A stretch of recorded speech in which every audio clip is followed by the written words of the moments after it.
Welcome to the Financial Fun Podcast with your host, Tammy Johnston. This is where Tammy talks with business owner parents and grandparents about the interesting and important subject of money.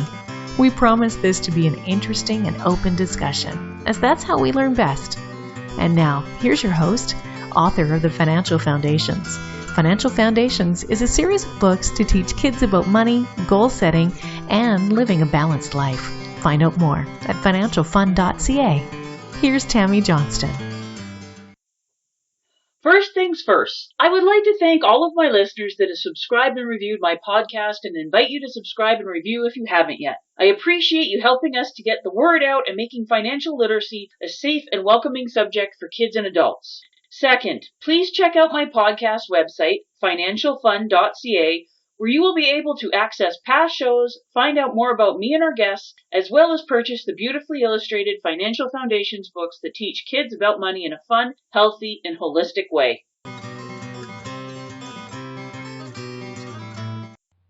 Hello once again, and thank you for joining us for the Financial Fun Podcast. Today our guest is the lovely and dynamic Laurel Williamson. Thank you for joining us, Laurel. Thank you for having me, Tammy.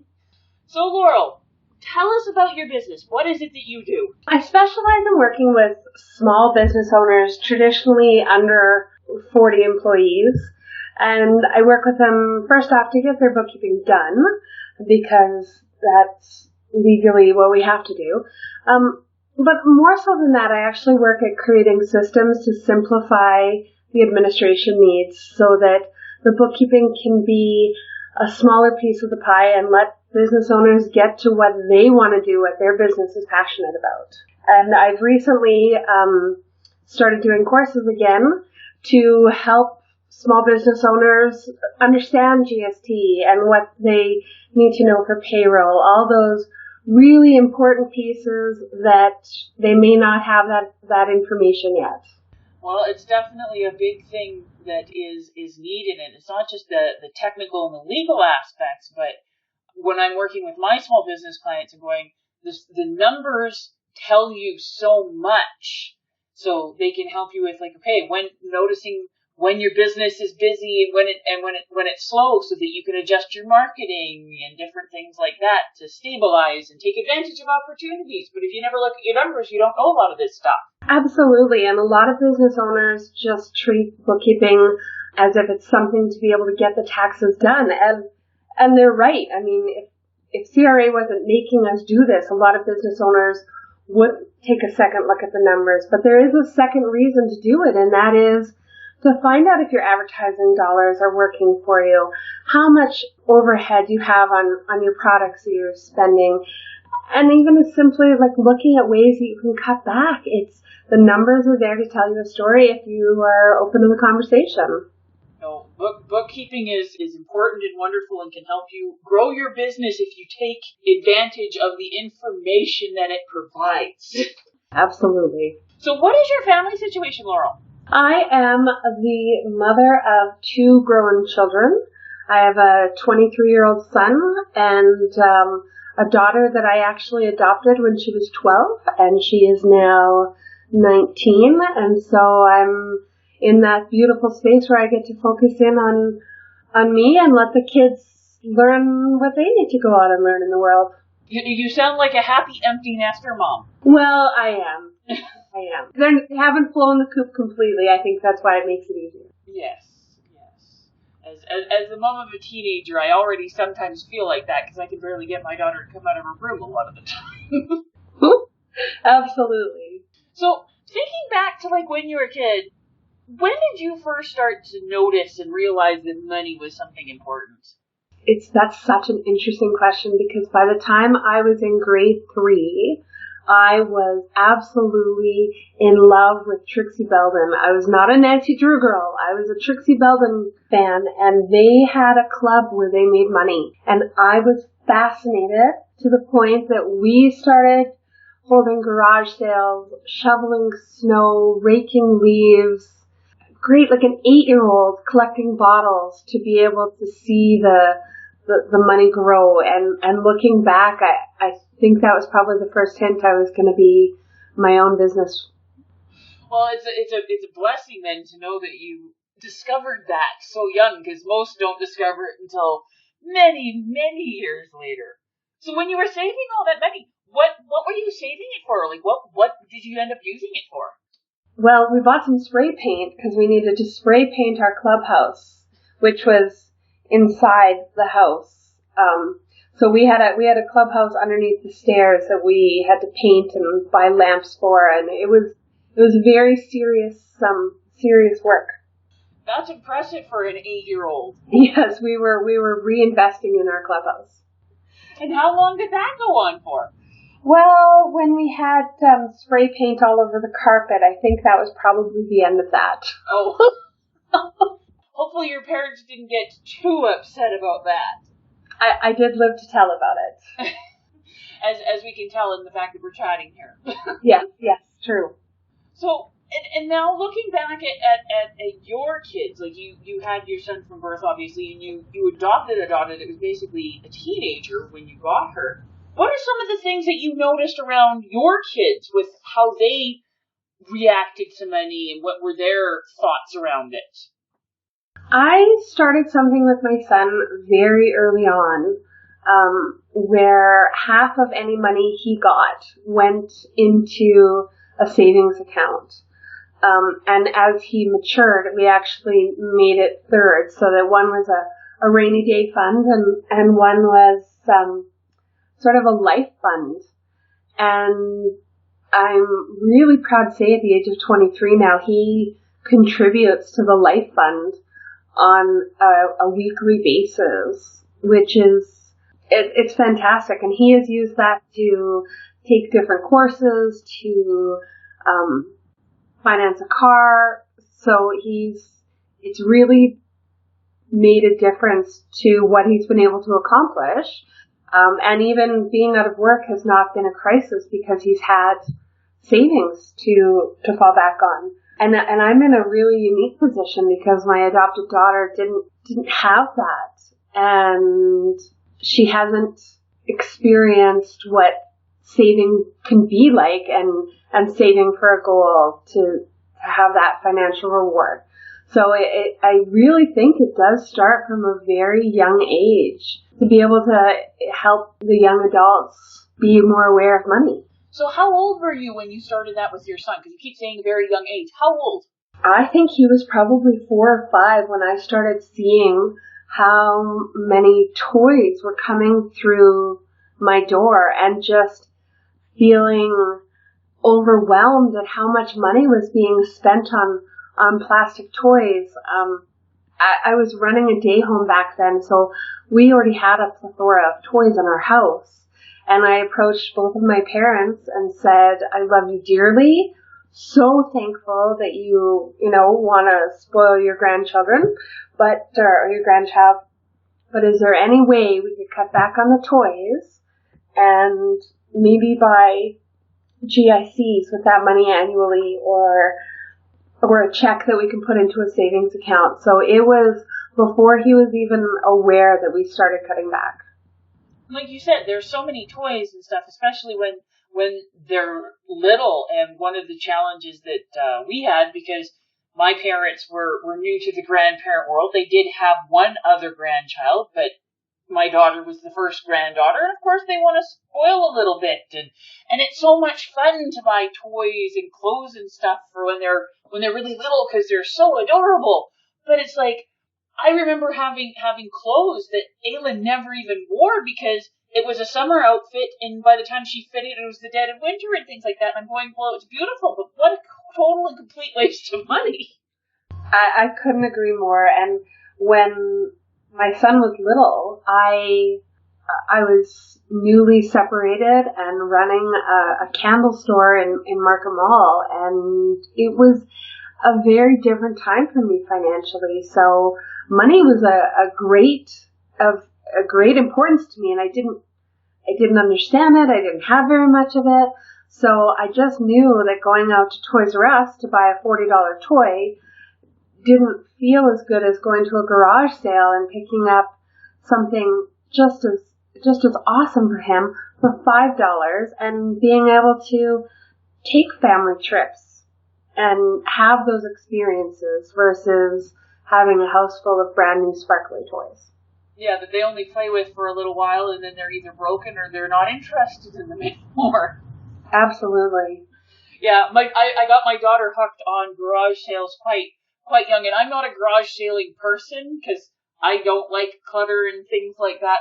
But I showed her that, like you said, you go around and if you're watching for things, you can get some stuff at garage sales for, like you said, a fraction of the price. And I remember we were going out one summer when they were having the parade of garage sales around here.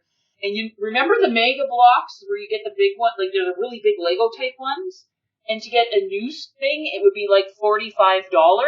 Well, we got 2 garbage bags full at a garage sale for $2. And Ayla thought that was like the best thing in the world.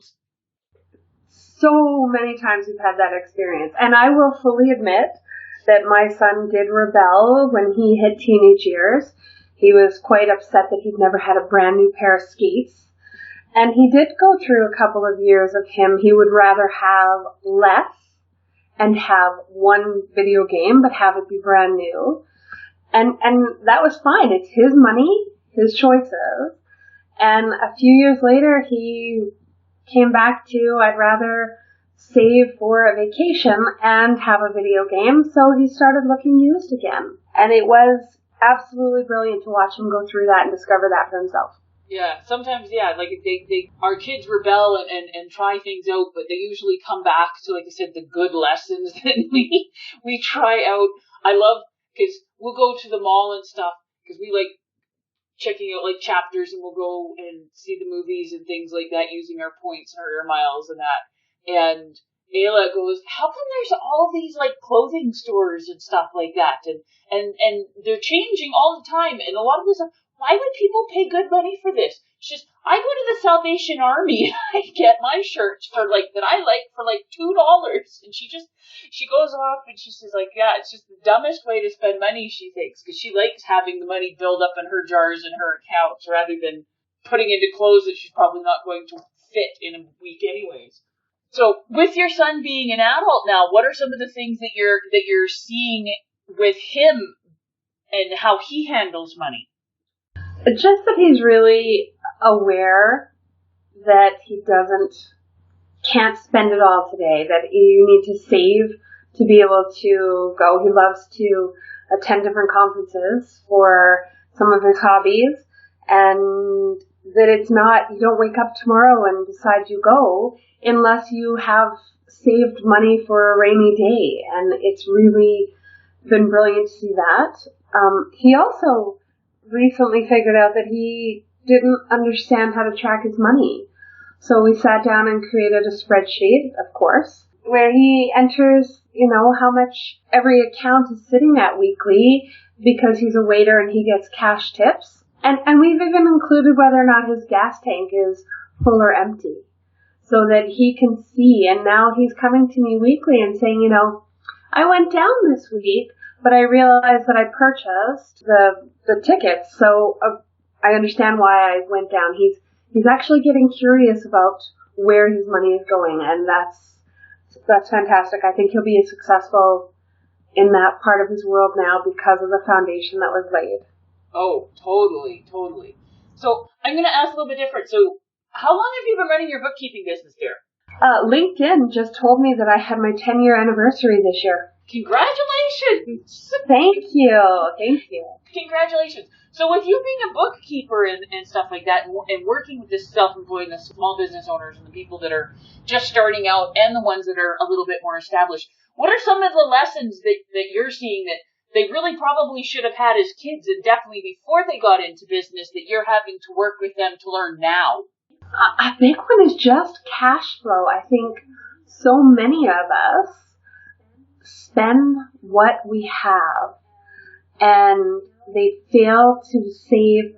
The big one is that they fail to save for their GST and their taxes on a monthly basis, which really makes April a terrible, terrible time for people when they're stressed about the big tax bill they're going to get or potentially get. So I think that having that foundation of just because grandma gave you $10 doesn't mean we spend $10.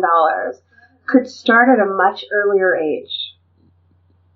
Oh, I'm completely with that. One of the things I've always done with my daughter, and I teach my clients to do with their kids and all that, is start it right from the very, very beginning, splitting it off, because then it's not, well, how come I don't get all of my money anymore? It's just always been that way. So we use the jar system with Ayla, and it's the one that I use for all of my clients, and they've got the 6 jars, and everything gets split up equally into it. So it's not okay, well, now we're going to start being mean to you, and we're going to start making you put aside some of this money. That's just the way it goes. And as business owners, it's no different than the goals we have personally. You want your business to buy the printer that's going to help you run your business smoother. You want to be able to invest in your company. But having that foresight could really make a difference in your cash flow and allowing your business to be sustainable during your down periods. And I honestly think that is probably the number one thing that we need to instill in our children, is saving for that rainy day. There's no such thing as job security right now. And having some savings to fall back on can make the difference whether or not you keep a roof over your head. Well, yeah, even if things are going well, like business goes through ups and downs, and if you're not prepared to deal with that and the planning. And another one that I work with quite a bit when I'm talking with my small business owners and things that I'm trying to teach my daughter, is to slow down and ask the questions, and the right questions, before you spend money. Because like a business one, people say, oh yeah, okay, yeah, I need to get a printer because that's an ongoing thing, but do you need to go out and get the absolute top of the line, major corporate one because you do one big project a year, or do you just need the basic one for the ongoing stuff? And is it better for you to outsource and have somebody else who actually has the proper equipment to do that one big project for printing for you once a year? Absolutely. And again, I work with, in fact, on Saturday I met with a small business owner, and my suggestion to her was to put some kind of day dot or sticker in her wallet, on her debit cards, on her credit cards, and every time she goes to spend money, ask herself, do I want to spend that money, or do I want that money to come to me at the end of the year in a dividend?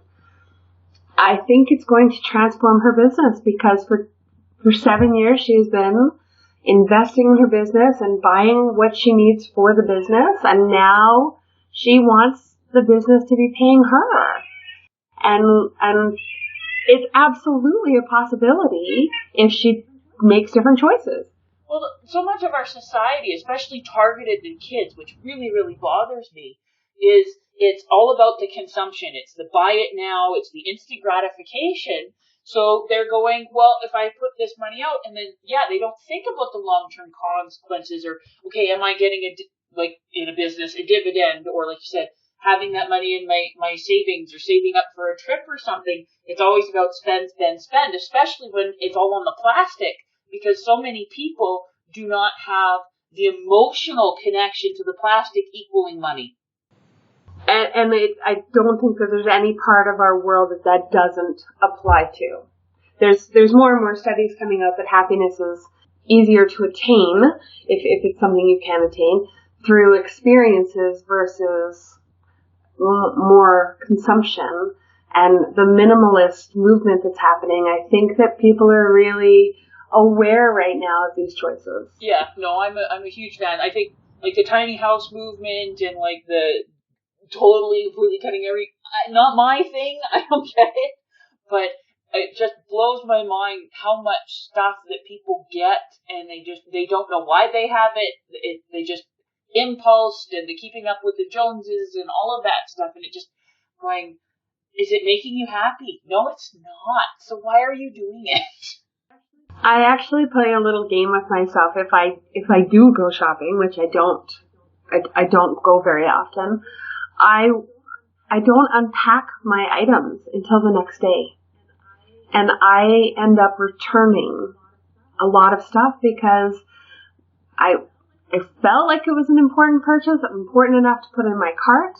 And then at the checkout, I check in again. But sometimes once I get it home, I realize like absolutely the next morning, not needed. So I don't open anything. Sometimes I don't even unpack the bags until the next day. And then I don't have that same emotional attachment. It's funny what an 8 hours sleep will do. I've never heard of that before, but I guess that does make sense. I always teach people to ask the question before they purchase anything is, do I really want this? And a lot of the time people go, you know what? No, if I actually stop and think about it, no, I don't really want this. It was just a bad habit or whatever, so they'll put it down and cut down on their shopping an awful lot that way. But no, all good things. So to finish up here, if you could make sure that your kids fully understand 3 things about money so that you feel that you've been a success as a parent, what are the 3 things you want your kids to know? Make more than you spend. Don't spend everything you have because there are going to be different circumstances that we can't understand come up. And having money in the bank is going to make a little bit of a difference on how we can handle it. And the third one is something I do every year, which is stop and take a look at what you are spending. Every telephone bill, your cable bill, your bank charges, and see where the waste has creeped back in, because every year I do the exercise and every year I find that we've added a channel on our cable that we really don't need, or we've started eating out more. Whatever it is, there are ways that we can cut back to be more financially abundant. No, I fully agree with that one, because when I go through people with their bills and stuff, because most people don't take that time to actually look and see what is going on, and most families are bleeding a minimum of $200 a month on waste that they don't even know about. It is the most empowering exercise that I do annually, and now it's so automatic that if TELUS calls me to check in on how things are going, my question is, how can you save me money? And businesses are willing to work with you. Because they want to keep you as a customer. But absolutely, you need to be your own advocate, because they will bill you for as much as you're willing to pay.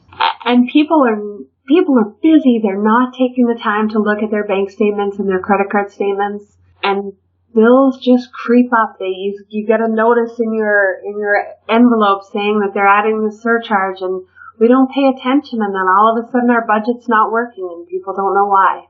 Or even if everything is still working, I go, how hard did you have to work to earn that money? Why are you just letting it go out the door?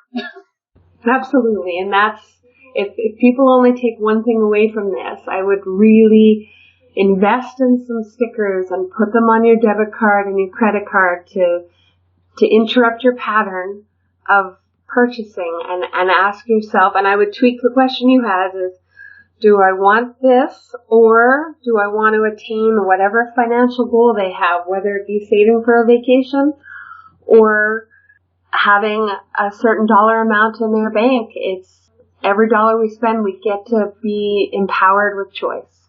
Well, thank you so much for taking the time to chat with us today. It was a great conversation. Tammy, it was an absolute honor. I'm so thankful that you are doing what you do and helping people. Well, thank you very much. Have a wonderful day. You too. Bye-bye now.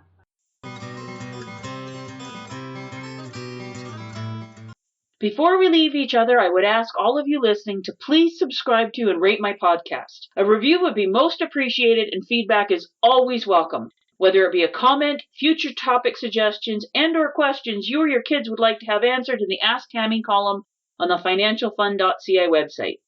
Please feel free to check me out on Facebook at Financial Foundation's Children's Books, on Twitter at Financial Fun, and Instagram at financial.fun.